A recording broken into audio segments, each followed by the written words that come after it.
The views expressed on Science for the People are not necessarily the views of this station, its affiliates, sponsors, or advertisers. This week we'll be looking at coal and our efforts to reduce our dependence on it. Later on in the show, we'll talk about how exactly coal impacts the environment and get some details on clean coal. But first, let's get a sense of how coal, or getting off coal, has impacted people. Stay tuned. Welcome to Science for the People. I'm Desiree Schell, and my guest today is Richard Martin, the energy editor at the MIT Technology Review. Richard has been writing about energy, technology, and geopolitics for more than 20 years, and his work has appeared in Time, Wired, The Atlantic, Fortune, and many other publications. He's here to talk about his new book, Coal Wars: The Future of Energy and the Fate of the Planet. Good to have you here, Richard. Thanks very much. So let's start out by saying your unequivocal position in this book is that as a species, we have to get off coal, correct? Yeah, that is correct. Coal is the dirtiest form of power generation, and especially in a time when the price of alternative ways of producing electricity are coming down so quickly, the economic rationale for coal has gone away, and certainly the environmental forces are really driving us to get away from coal as quickly as possible. Well, and the reason I point that out is because although that is your position, the book takes a very realistic and often very compassionate look at the challenges of moving away from coal, both from the perspective of those who really do want to get beyond fossil fuels and those who are almost literally being dragged kicking and screaming away from them. So was that your initial goal, or did that come along with meeting the people that you interviewed?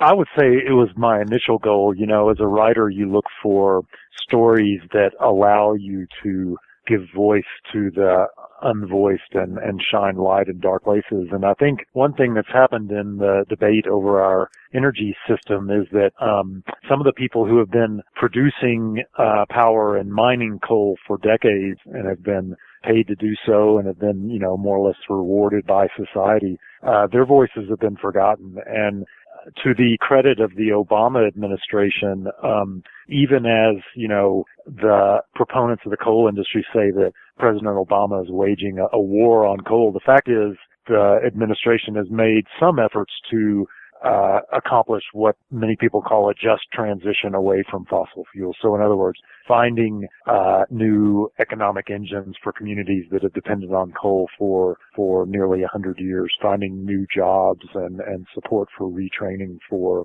miners and for workers in the coal industry. And I really think that's what has to happen. And like I said, there's just a lot of great stories that go along with this huge transition that we're making. Anytime you have this kind of transformation in a global industry that's been around as long as the coal industry has, what you have are great and often heart-wrenching narratives, and that's really what that's the story I set out to tell. Well, maybe give us a sense of the history of the coal industry in the U.S. Well, coal in many ways, fired the Industrial Revolution worldwide, and certainly that was true in the United States, and really since the middle of the 19th century, and certainly since the Civil War, you know, coal was really the fuel that powered the series of economic booms that made the U.S. a superpower. I mean, coal has traditionally accounted for more than half of the power generation in this country, and as you know, whole communities, particularly in the East and in the Rust Belt, so to speak, were literally fueled by coal, and it's not just in Appalachia either. I mean, if you look at the last couple of decades, really the coal heartland of the U.S. has been the Powder River Basin in Wyoming, which is one of the places I visited for the book, and so it's hard to imagine our current technological society without coal, and because coal-fired power generation is out of sight of most people, literally, they don't really think about it when they turn on a light or boot up their computer or use a smartphone. And in this globalized area, that's even more true in many ways, because China, which produces many of the products that we use every day, they get 75 to 80% of their power generation from coal. And so one of the conclusions I arrived at in the reporting of the book is that we are all complicit in this system that's really still dependent on burning carbon-laced rocks that we dig out of the ground, and it's going to take a pretty conscious transition to get away from that. Well, maybe give us a sense of how the structure of the industry has changed from when it began to now. Well, one of the biggest changes is what I mentioned just now, which is the transition away from underground mining, mostly in Appalachia, to strip mining or open pit mines, mostly in the West, particularly in Wyoming. And literally, if you go to places like Eastern Kentucky and West Virginia today, what you'll find is a lot of that coal has the coal seams that are economical to mine have been mined out, and literally you have these sort of hollow hills where it's gotten more and more expensive to mine the coal. At the same time, in a paradoxical way, the Clean Air Act really caused a boom for some of the Appalachian coal mines, and particularly the Illinois basin, which is sort of on the backside, the western side of the Appalachians, because what happened was initially power plants were unable to burn the really high carbon coal that Appalachia is known for. So people refer to coal as hot or cool, depending on basically the number of BTUs you can get from a given unit of a given volume of coal. And but what happened was, over time, the companies, the utilities, started installing scrubbers and other forms of air pollution technology that allowed them to burn lower carbon coal, and it really shifted it really caused a coal boom, like I said, in places like the Illinois basin, where the coal was dirtier in that it led to more carbon emissions, but it had a higher energy content. So that's one of the sort of unseen forces that has driven a shift and has really ended up hurting the Appalachian industry in a lot of ways. So why the decline in coal production exactly? What you're seeing is a combination of market forces and regulation that are driving utilities away from burning coal. And really, the most immediate factor right now is the shale gas revolution. Once natural gas reached a price threshold where it was just as economical to burn natural gas for power generation as it is to burn coal, the utilities, given a choice, will burn the cleaner fuel. And as you probably know, natural gas, when it's burned to produce electricity, emits about 50% of the carbon into the atmosphere that burning coal does. And so that's really, in the last 10 years, has been the real factor that's driven the decline of the coal industry. At the same time, of course, you're seeing a policy shift where the Obama administration has successfully limited carbon emissions from new power plants that are planned or under construction, and now in the form of the Clean Power Plan, which was released last year by the EPA, is attempting to limit carbon emissions from existing power plants. That would really signal the death knell for the industry, and the coal industry is well aware of that. If carbon emissions from existing power plants are limited, there's no way that the coal-fired generation fleet has a future. And what we've seen is retirements of coal plants are accelerating. And again, it's not just because of regulation, it's because of market forces which are driving the fuel switching mostly to natural gas as well. And so when you hear Mitch McConnell on the Senate floor railing against the Obama administration's war on coal, what he's ignoring is that, in fact, utilities are shifting away from coal, even leaving aside the regulatory element, and it's really economics that are driving a lot of that. So now what does the industry think of all this? I talked to Greg Boyce, who's the CEO of Peabody Energy, which is the largest private sector coal mining company in the world. And his take is that, look, this is a moral question. We can't afford to shift off of coal because there are a billion people in the developing world who are without access to reliable electricity. And so if we tell them you can't burn coal, there's no other way to provide that electricity, certainly in the next couple of decades. So it's been really interesting to see this shift, and I think Peabody as a company, not to harp on them, but they're a real good indicator of this larger industry shift. For years, they were climate change deniers and were really spending a lot of money, just like the oil companies, to deny that climate change is a problem. And they've kind of shifted now to say, okay, well, climate change might happen, 20 or 30 or 50 years from now, but right now there are all these people who need power, who need electricity and have the right to have their homes lit and heated and cooled, et cetera. And so to say that we're going to stop mining and burning coal is to leave them in the dark, literally, and that's a moral choice that we don't have the right to make. So it's been this interesting shift to watch in the industry. Well, you've laid out the book geographically to give people a sense of how different places have taken extremely different paths around coal. So I'd like to talk about Kentucky, specifically Harlan County. You can't talk about coal in the U.S. without talking about Appalachia, and you can't talk about Appalachia without talking about eastern Kentucky, specifically Harlan County, which has been, immortalized in various books, and the movie Harlan County, USA, et cetera, is the scene of the earlier coal wars back in the 1970s, and really the fight over coal mining and mountaintop removal and the fate of communities that are dependent on coal has been played out for decades in Harlan County. So now, how is some place like Harlan County, which was the center of the coal boom, how has it changed since the boom ended?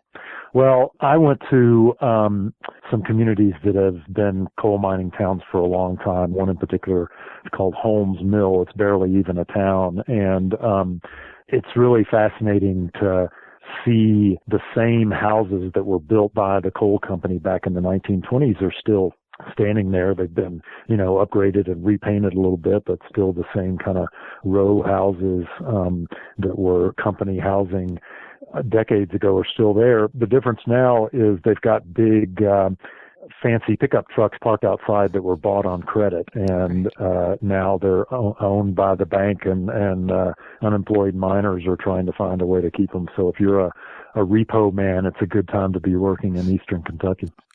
So how is the local coal industry responding? Well, frankly, it's mixed. I mean, certainly there is a lot of anger and bitterness among the coal mining communities. They feel like it's not only that the Obama administration in specific has, started to wage what they consider a war on coal. It's a larger issue that they feel abandoned. I mean, these are people who literally risked their lives for decades to mine coal, and many of these jobs are handed down generation to generation. And, they're good jobs. They're relatively high-paying jobs for people with relatively little education, and now they're going away, and they're not coming back, and so these people have watched booms and busts in the coal industry for many years, but this is in many ways the last bust, and there's not another boom on the horizon. So, like I said, there's a lot of anger, but I'll also say there's a disconnect between their elected representatives in Washington, D.C., and sort of the mayors and the economic development officials on the ground who have to look their neighbor in the eye every day and find a way to, help them provide for their families and find a way forward to some form of future prosperity. In other words, what I'm saying is, if you're Mitch McConnell, it's easy to stand on the Senate floor and make speeches about the war on coal. It's a lot different if you're there every day and you have to think about what's actually happening in these communities. And as one economic development official in Mingo County, Kentucky, said to me, there's no mystery about what's happening here. Coal is not coming back. Coal is not the future for these communities. And so we've got to figure out what comes next. Well, and that's what's so interesting is we may be able to say that coal is not coming back, but the people in these communities, there are pro-coal community groups. These are organized individuals, correct? Oh, yeah. And, there have been plenty of rallies on the Capitol steps, both in Kentucky and West Virginia and in Washington, D.C. And I went to one actually near my home in Colorado, literally outside the Capitol in Denver. And these people don't see a future right now, and there's not much being done to provide them with hope and new jobs, et cetera. And so that anger is understandable. And as a society, it's not a good idea to simply abandon a workforce like that. And there are efforts going on to help, retrain and re-educate and find jobs for some of these people. But one comparison I made in the book, and actually this was, it wasn't original to me. One of the people I talked to out in the Yampa Valley in Colorado said this to me: what would it take to simply retire every coal miner in the U.S. right now and provide them with a pension or some form of retraining? How much would that cost? And, you can come up with a back of the napkin figure. It'd probably be something like $1 to $2 billion, which is a lot less than it cost to bail out Detroit a few years ago. And so, again, just as a matter of social policy, it's not a good idea to have lots of disenfranchised, embittered former coal miners who are frankly mostly well-armed to be totally alienated from the federal government. And so I think whatever you think of the coal industry as a matter of social policy, we need to figure out a way forward for these people and some economic future. And I have noticed that in sort of the messaging around environmentalist groups, they're actually trying to pay attention to the job losses, which they didn't for a long time. It was kind of just the idea was treated with disdain that we should care that people were losing their jobs. Like the environment is more important than your jobs. And if you don't like it, move. So what's the problem with that idea? Yeah, I actually, I was at a fundraiser in Denver, and a prominent Democratic political strategist who will go unnamed said to me, I've had, and this is him talking, I've had, a dozen jobs in my life. Nobody has a job for life anymore, and why don't they just move to North Dakota? And what he didn't mention was that most coal miners, certainly in Colorado, vote Republican, and if they move to another state, they're not voting Republican in Colorado. So there is using an underlying... his own self-interest against him. Right. But no, I completely agree with you that the environmental movement has sort of woken up to this need for some form of a just transition. And if you talk to specifically the Sierra Club and the people who run their Beyond Coal campaign, they'll tell you about specific instances. There was one coal plant in Washington State that got shut down, and they worked with the utility and the state government and the local officials to craft a transition plan so that for the most part, the workers at that plant were taken care of, so to speak. In other words, they had other job opportunities and retraining, et cetera. And I think that's not cheap. It's not cheap in terms of money, but it's also not cheap in terms of time and sort of mental energy and attention devoted to figuring this out. And so I think as we go forward in this huge transition away from coal, we really do have to pay that attention and spend that money and spend that that thought and that awareness. I'll give you another example. I went to Eastern Tennessee, where the John Sevier coal plant was shut down about 2 years ago, and they literally built this brand new natural gas plant across the road from the coal plant. And there were about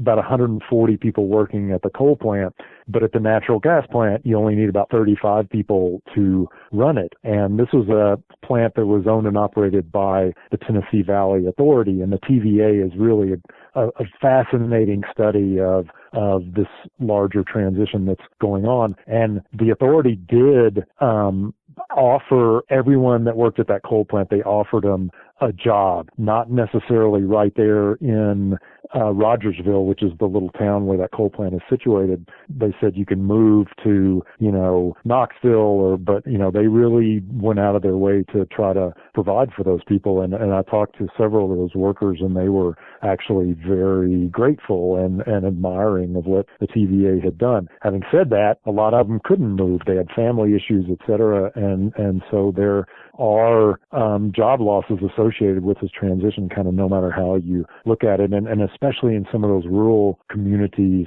particularly in Appalachia, it's a cycle because the coal plant is often the economic engine for the local community and the source of jobs that drives, the retail jobs and the restaurants, et cetera, et cetera. The coal plant shut down, a lot of those other jobs go away. So it's not an easy problem to solve, but there are certainly some efforts underway to at least wrestle with it and find some solutions. Well, now let's talk about some other U.S. towns that are dealing with coal in a completely different way. Boulder, Colorado. They are running a very interesting experiment. Yes, and just to be clear, I live in Boulder, and Boulder's a unique town, often called the People's Republic of Boulder. And what happened here is, so the large utility that serves this part of Colorado is Xcel Energy, and the town of Boulder, which is very progressive and very devoted to getting to zero carbon emissions, had an ongoing struggle with Xcel trying to get more renewable energy, trying to move away from coal. And by the way, literally, if you go up into the foothills from 5 minutes from my house and look east, what you see is a coal plant, the Valmont coal station, which has been there for more than 50 years and is still operating, and it's this odd sort of dissonance to be in Boulder, one of the greenest communities in the country, and what you see looking out toward the plains is a coal plant, So what happened was Boulder finally got fed up. We had a referendum a couple of years ago, and we decided to municipalize, which is kind of a back to the future movement that's going on in other communities as well. A lot of the utilities that provided power back before World War II were municipal. They were local utilities, ran their own coal plants, operated the transmission lines and supplied power to the city or the surrounding countryside. And so Boulder has now embarked on this program to take over the municipal utility, that we're going to run our own power plants. It's going to be all renewable, supposedly, and we'll see what happens. I like the supposedly because I read the book. Yeah. Here's the thing. If you look at the spectrum of U.S. utilities on, ranging from totally still clinging to coal for 80% of their power generation to really moving forward into the future of renewable and cleaner forms of producing electricity, Xcel is relatively progressive, and they've done a lot to try to embrace the new future. The fact is they've got legacy coal plants. They can't afford to shut them down immediately, and the people of Boulder are in a hurry. And so I happen to think power generation is one of those things that may be better left to the professionals, and I think Boulder may have bitten off more than we really want to chew. And it's going to be, you referred to it as an experiment, and I really do think it's going to be an interesting experiment to watch. And there are certainly people here that will tell you that it's foolish for Boulder to try to make this move, when in fact Xcel had made some concessions and was actually making a good faith effort to give the city of Boulder, more choice in where its power comes from. So I think that whole municipalization movement is going to be really interesting to watch, and certainly Boulder is going to be a tough case. You're listening to Science for the People, and we'll be back with more on coal Coal Wars with author Richard Martin after this.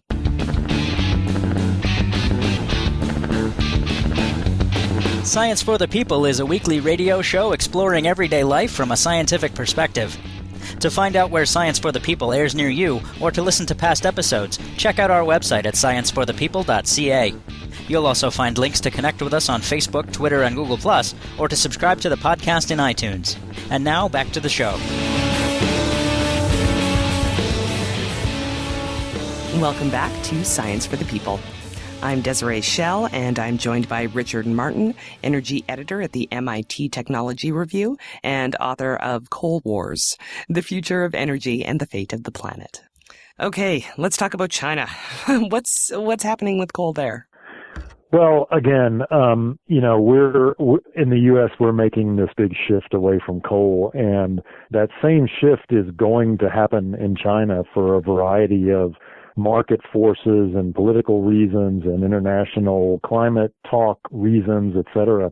But really what's happened in China is there's been a sort of implicit bargain between the people and the government. And the bargain has been, we will provide you with 10% economic growth a year, and we'll bring millions of people out of poverty and into the middle class and really attain an economic miracle. And in return, you will give us political acquiescence and you'll accept rampant environmental damage. And that, certainly on the latter score, that bargain is breaking down, and there is a nascent environmental movement in China. And not only that, but the political leadership has realized that for the economy to keep growing, they simply can't keep destroying their environment at the rate they have been. And so people ask me, is China serious about getting off of coal? The answer is absolutely they're serious. And China is the world's largest investor in renewable energy technology by a wide margin. But the fact is they're starting from a much tougher place than the U.S. is. I mentioned that historically the U.S. has gotten a little over half of its power generation from coal. In China, that number is closer to 75 or 80%. And there are entire cities of millions of people in the north and the west of China that are based around coal mines and based around huge power plants. And the level of social unrest that would happen if China really embarked on a radical move away from coal would be too much for the country to bear. And so while they are definitely instituting measures to move away from coal, there's no way to do it in a short time period. And so it's just going to take a longer time. And what is also happening, China is a huge country full of contradictions, et cetera. And those contradictions extend to national energy policy as well. And one of the other things that's happening, so what happens in China is the air is really bad in the coastal cities of Beijing and Shanghai and Shenzhen, et cetera. And that's where much of the economic activity and certainly where most of the expatriate businesses are. And so they're trying to clean up the air over Beijing, let's say. And what they're doing is what used to be called coal by wire. So they're basically shutting down the coal-fired power plants that are near the big cities on the coast and moving them inland to be situated near the coal mines themselves and building these huge transmission lines to the coast, which is going to be good for Beijing. And actually the air quality in Beijing has improved noticeably in the last couple of years. It doesn't do anything for China's overall carbon emissions, and in fact, in some ways, it could make them worse. So, I call it the Great Migration, the Great Coal Migration, and they're really just kind of shoving it under the rug of the inland provinces rather than being able to shut down the coal plants altogether. Do you think there's like a genuine willingness to lessen their dependence on coal? Oh, yes, absolutely, I do. And again, that's out of necessity, and it's also out of, it's being driven by a dawning environmental awareness among the people. I mean, I talk to, and let me also add, there's no debate about climate change in China. There's none of this nonsense about is the climate really changing and is it being caused by humans? Because, the effects are felt every day in China. And so everyone I talk to, from coal executives to environmental activists to coal miners themselves, are well aware that the climate's changing, and a lot of it's being driven by the burning of coal. And so people are less and less willing to accept the environmental destruction that they see around them, and they're less and less willing to have to bring their kids up in a world that is hotter and drier than the one they've known. And so, the government, as time has gone on, has given more leeway to environmental groups to let their voices be heard. At the same time, there have been a couple of cases where planned coal plants were actually the plans were abandoned because of opposition from local environmental groups, and in some cases local officials themselves, and that's happened just in the last 5 years, and certainly that's unprecedented in Chinese history. But again, the level of dependence today on coal in China is so great that it's going to take decades, not years. Well, so if China does lessen its dependence and the U.S. coal producers are pretty much pinning their entire basket of hopes on China, then what is that going to do to whatever's left of the coal industry in the U.S.?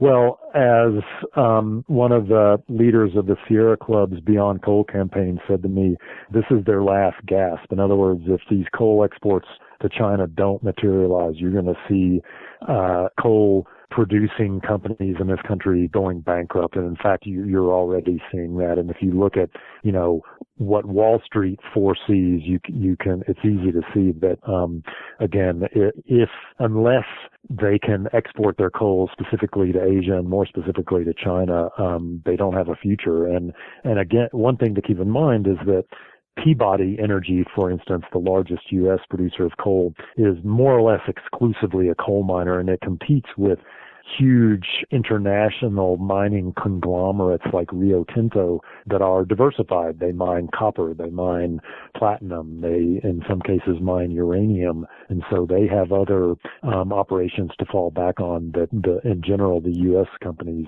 don't. And so let's just say I wouldn't be investing in U.S. domestic coal producers right now. All right. So one of the things that we didn't actually touch on, and I thought we might, was the ethical considerations around exporting coal to developing countries in the first place. Sure. We in the U.S. have been exporting garbage to China for many years, and essentially now we want to export our dirty energy to China. And, you might think that as a citizen of the U.S. that, these coal companies are big companies. They're on the, stock exchange. We want them to survive and thrive. But as a citizen of the planet, there's no question that we need to burn less coal. And so, I have great sympathy and compassion for coal miners and coal employees that have worked in this industry and whose families' livelihood is dependent on this industry.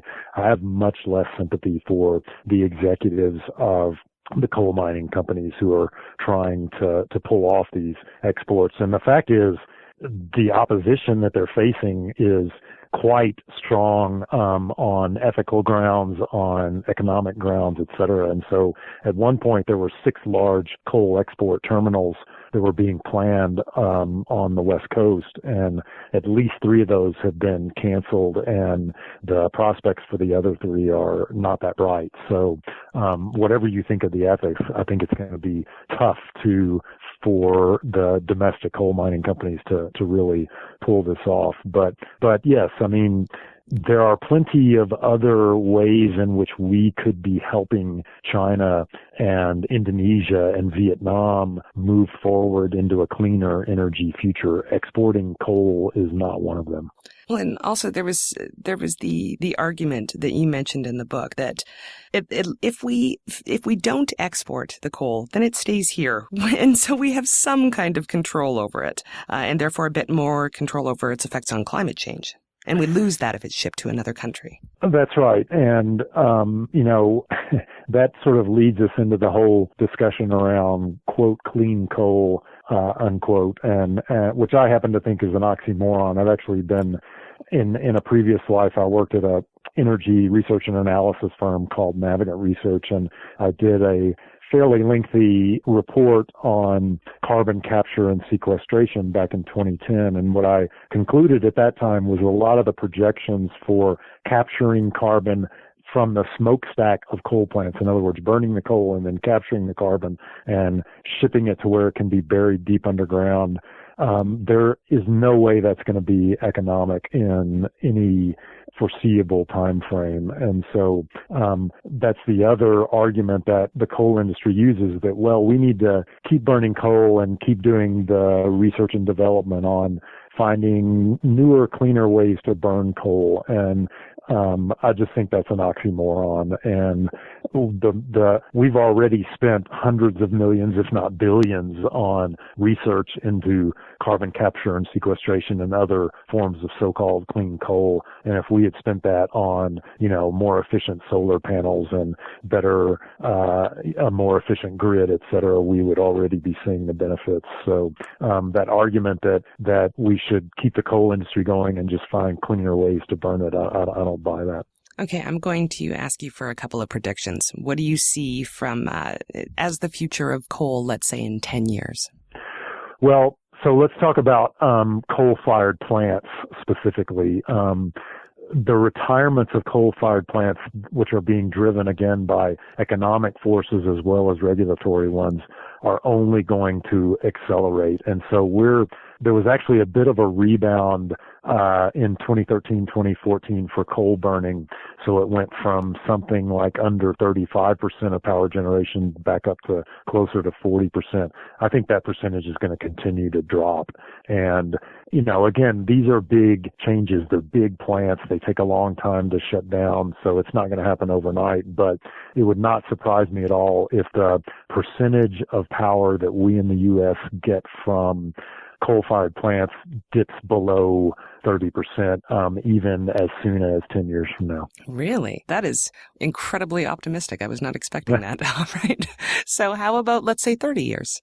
Well, 30 years, my line on the more distant future is either that the coal industry is going to shut down one way or another. In other words, either things are just going to collapse and the effects of climate change are going to be so catastrophic that, our modern society is going to be in some form of collapse, or we're going to figure out a way to shut it down. So either we're going to shut down the coal industry or it's going to shut us down.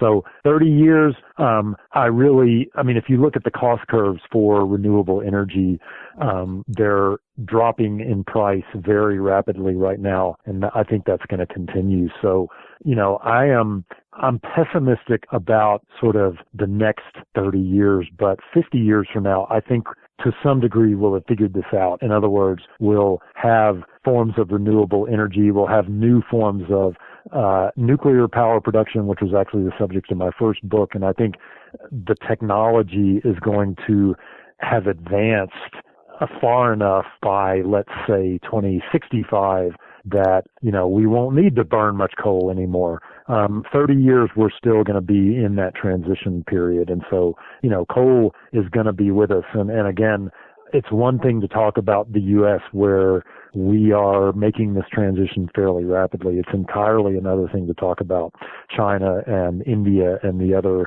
countries of Asia where it's going to take much longer to make this shift. And, I'm actually going to India in about 3 weeks on assignment. And if you look at India, there's 300 million people without access to reliable electricity. So that's basically the population of the U.S. living with kerosene lamps and no access to reliable electricity. And Prime Minister Modi, who took office last year, has pledged to bring reliable electricity either on the grid or off grid to the full population. And how he's going to do that without burning a lot of coal is very difficult to see. And so they've set very ambitious goals for solar power in particular. And, I wish them luck, but I think they're very optimistic, and in many ways, the fate of the planet depends on how fast China and India can move away from coal. Richard, that was intense. Thank you very much for being here. Oh, thank you very much. Thanks for having me. And that was Richard Martin, author of Coal Wars. And we've linked to it on our site at scienceforthepeople.ca.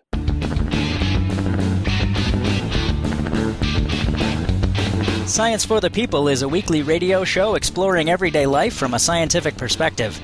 To find out where Science for the People airs near you, or to listen to past episodes, check out our website at scienceforthepeople.ca. You'll also find links to connect with us on Facebook, Twitter, and Google+, or to subscribe to the podcast in iTunes. And now, back to the show.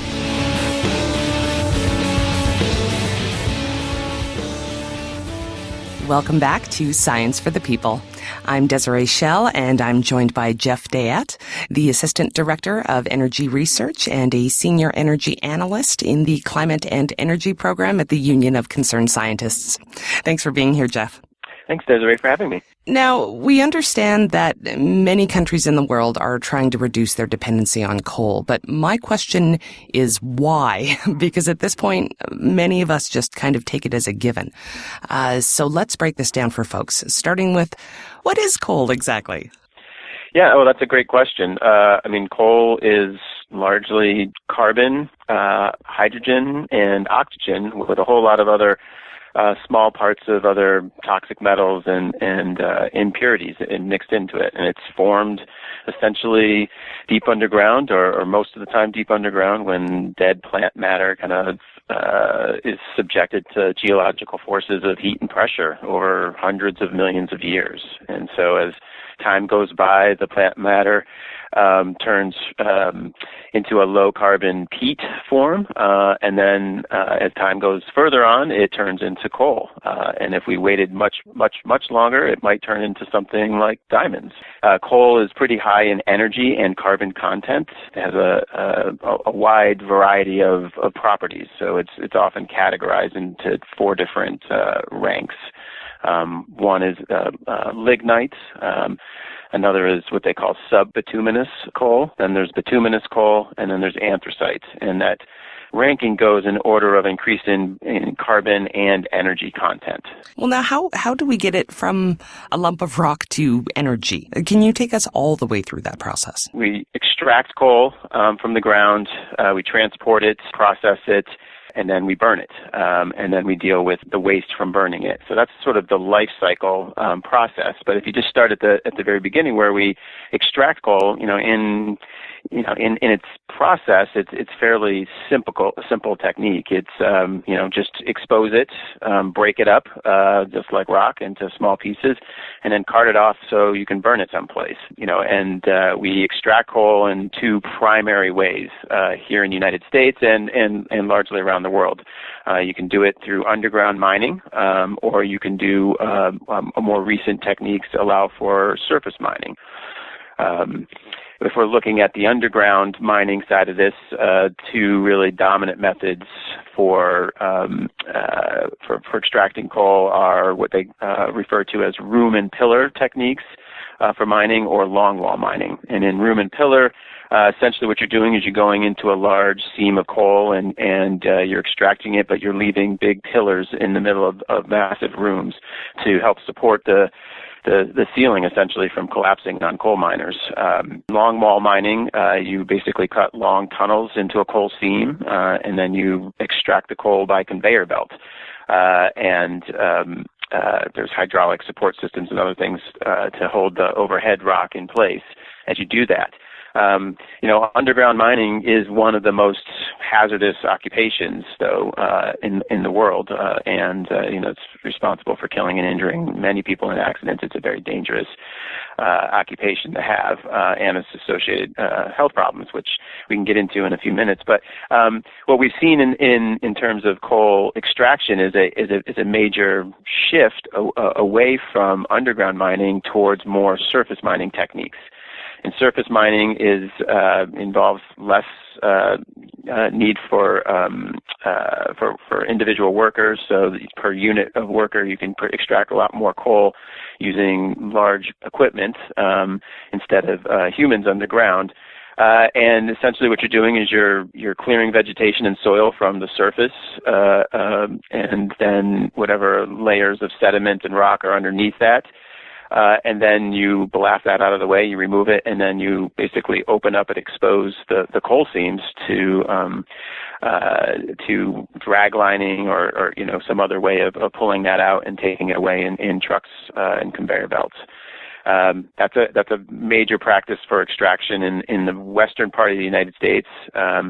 In the east, another even more destructive form of surface mining is known as mountaintop removal mining. And in that case, what you're doing is you're literally stripping away trees from the mountaintop and then blasting hundreds of feet of the mountain away using explosives and having all that overburden just pushed down into adjacent valleys, burying streams and destroying everything that's in that path in order to expose the seams of coal, which then can be extracted. So, in the United States, we've seen, and throughout the world, frankly, we've seen, due to a variety of influences, the industry of mining coal undergo dramatic changes in the past few decades. So there's what I mentioned, the mechanization of coal mining. So the amount of coal produced per worker has risen dramatically, resulting in employment going down, but also improving safety. We've seen surface mining methods overtake underground mining as the predominant way of extracting coal. And we've seen, at least here in the United States, that extraction has shifted from the eastern part of the United States in the Appalachian region of this country to the western part of the United States. Now 40% of all coal production in the United States comes from Wyoming's Powder River Basin. Now, you've mentioned some of the effects on the miners, but what are the environmental effects of these processes, like for mining right to use?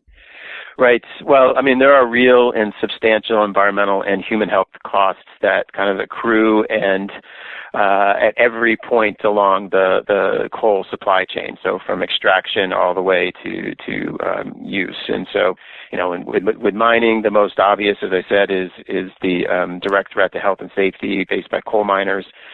Black lung disease being still today a common ailment among coal miners. With underground mining, you also have acid mine drainage, where you've got that water will flow through coal mines that aren't properly managed. They become highly acidic, rich in heavy metals, and then that drainage, can seep into aquifers or into open sources and, cause contamination of water supplies that threaten humans as well as plant and animal life. Surface mining, as I said, particularly mountaintop removal has both short-term and long-term environmental impacts. All of those, let's see, today there's about 500 or a little more than 500 mountaintop removal sites that exist within the Appalachian region, primarily in West Virginia and eastern Kentucky. And that's scarring essentially about 1.5 million acres of land. And so what we've seen is 2,000 miles or more of headwater streams buried as a result of the overburden from blasting mountaintops off into into deep valleys. Very rich, biologically diverse parts of the country, completely altered. And then you've got, of course, the impact on surrounding communities, again, pollution of local water and drinking supplies, with toxics such as arsenic, lead, selenium. You also have risks and dangers of mudslides, landslides, flash floods from mountaintop removal. Then you get into sort of the fossil fuel transport, right? We produce coal in many states, although it's concentrated in just a handful of states, but we actually burn it in almost every state in the United States, so it needs to be transported, and in most cases that's done by rail. Roughly 3/4 of the coal production in the United States is transported by rail. The rest is done by barge or by truck. And in all three of those cases, you've got the emissions from the diesel fuel used in that transport. You've got which is a major source of nitrogen dioxide and soot, particulate matters. And then you've also got the issue of coal dust when coal is transported by rail. When it's not covered up, the individual rail cars are not covered. You have coal dust all along the entire corridor of transport, which can create serious cardiovascular and respiratory ailments. And then getting into the most significant impacts of our coal dependence on public health and the environment, and that's when we get it to the coal plant and burn it. First and foremost, you have the carbon emissions that are associated with that. Coal power is the single largest source of CO2 emissions, carbon dioxide emissions in the United States, the leading source of climate change, of our climate change emissions here in the United States.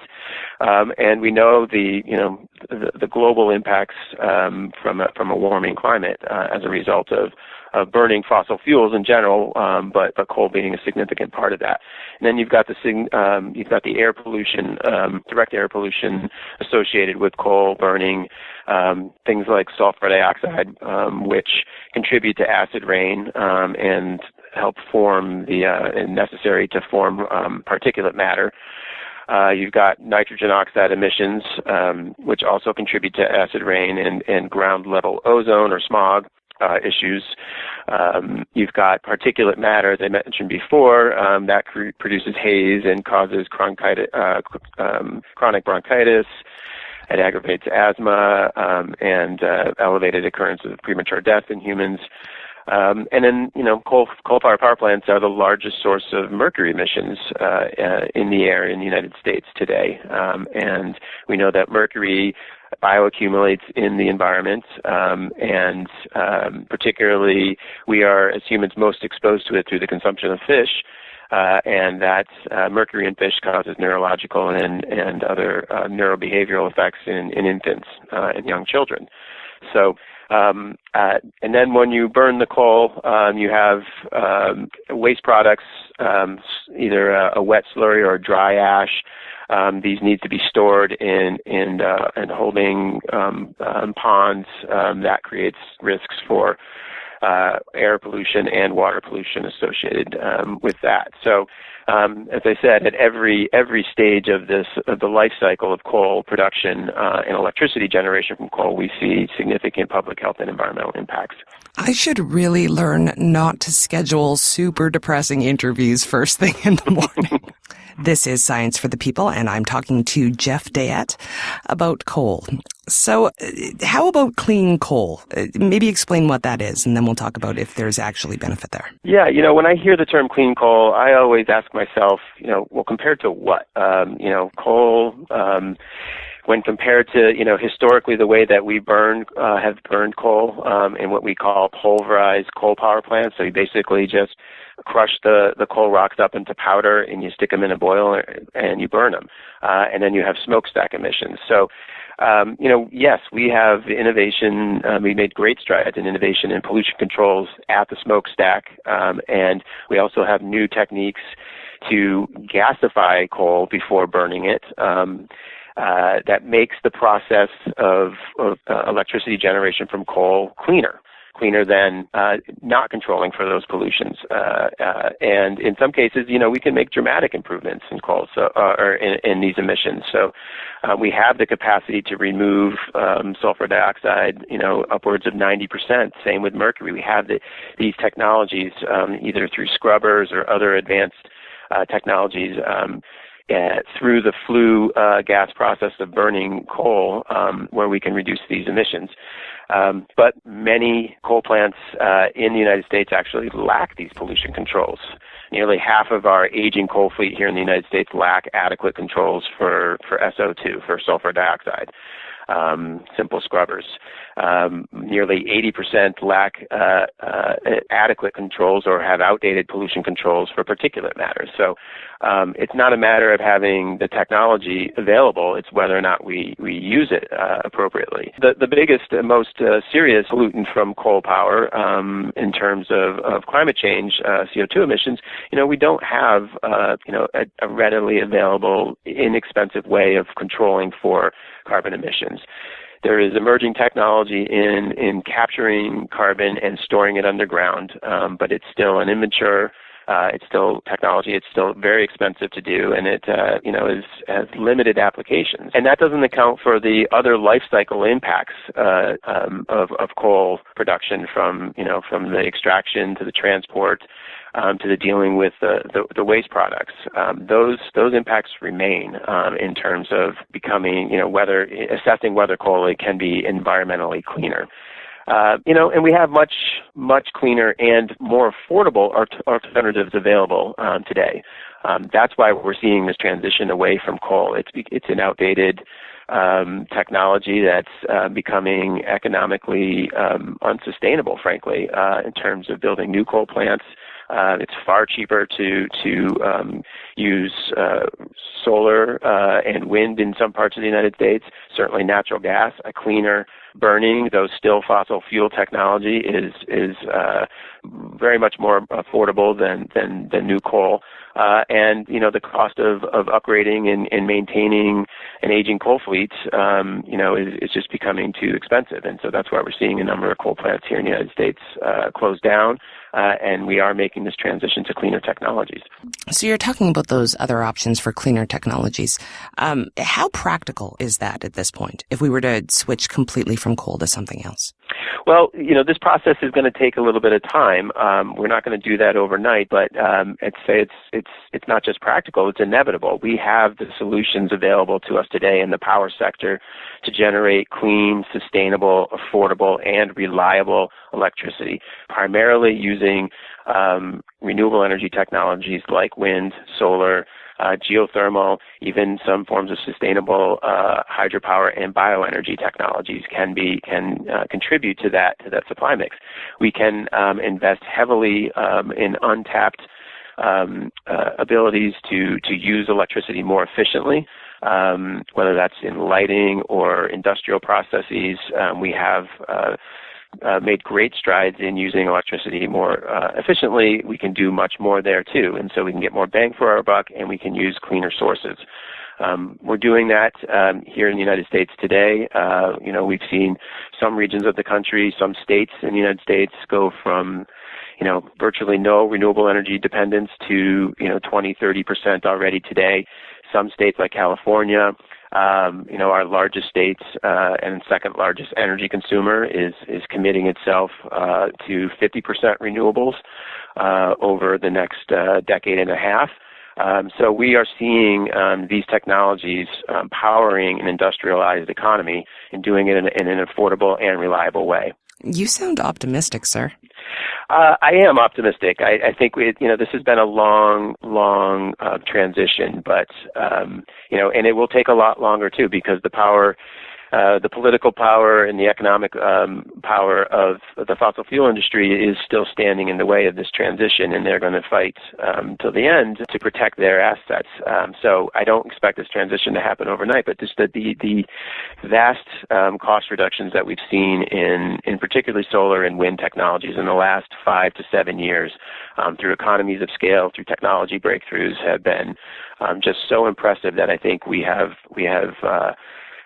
turned the tide here and are moving towards a cleaner energy economy here in the United States. We're seeing, hopefully other parts of the world leapfrog coal and go straight to these cleaner technologies. We have a lot of work to do. We have not a lot of time to do it in order to avoid the most catastrophic impacts of climate change. But I'm lucky I get to work on the solution side of this, and I see these technologies the innovation just happening so quickly, and it does make me optimistic that we can solve this problem. Thanks very much for walking us through that, Jeff. Yeah, thank you for having me. And we've linked to the Union of Concerned Scientists on our website at scienceforthepeople.ca.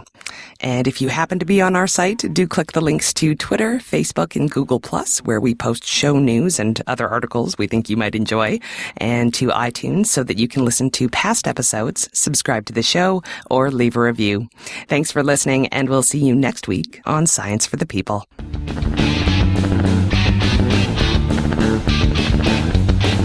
Science for the People is recorded in Edmonton, Alberta. The show is produced by Rochelle Saunders. Ryan Bromsgrove is our promotions manager. Our social media manager is Chelsea Butler. K.O. Myers updates our website. Helen Quivalon is our publishing liaison. Ed Haynes is our guest coordinator. We get research help from Josh Witten. The show is edited by K.O. Myers and Ryan Bromsgrove. Our theme song was written and recorded by Fractal Pattern, and its title is Binary Consequence.